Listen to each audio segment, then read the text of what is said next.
کہا کہ آپ کا جو پسینہ تھا اس سے خاص خوشبو آتی تھی جو نہ کسی گلاب میں تھی، نہ کسی پھول میں تھی، نہ کسی عطر میں تھی.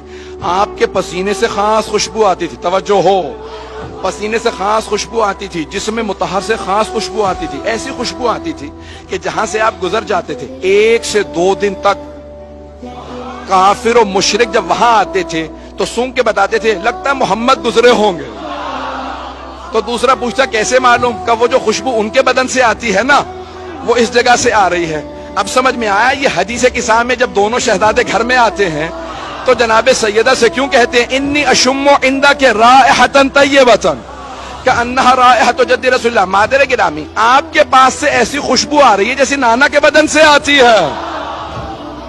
تو جسد مطہر سے ایسی خاص خوشبو آتی تھی جہاں سے گزرتے لوگ بتاتے کسی بغیر خوشبو کے ایسی خوشبو آتی تھی. جب پیغمبر اسلام خود شام تشریف لے جا رہے تھے جناب ابو طالب کے ساتھ تو ساری کی ساری ہماری دینیات کی کتابوں میں موجود ہے کہ سارے کے سارے وہاں جو پادری دیکھ رہے تھے عیسائی تھے وہ ایک مرتبہ جناب ابو طالب کے ساتھ سرور کائنات کو جب پہاڑوں سے اتر کے دمشق میں جا رہے تھے تو جیسے شام میں پہنچے تو انہوں نے فوراً جناب ابو طالب کو روکا. کہا ابو طالب یہ جو آپ کے ساتھ 18 برس کا جوان ہے یہ کون ہے؟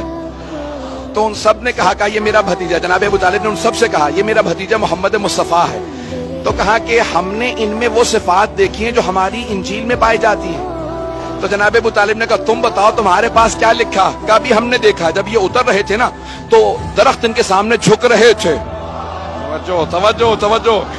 درخت ان کے سامنے جھک رہے تھے. محسوس یہ ہوتا تھا یہ سارے کے سارے پہاڑ ریزہ ریزہ ہو جائیں گے. سب چیزیں ان کے قدموں کے بوسے لے رہی تھی اور یہ ساری کی ساری کائنات سے تسبیح کی آوازیں آ رہی تھی. لگتا ہے یہ وہ جو آخری نبی ہیں وہ یہی ہیں.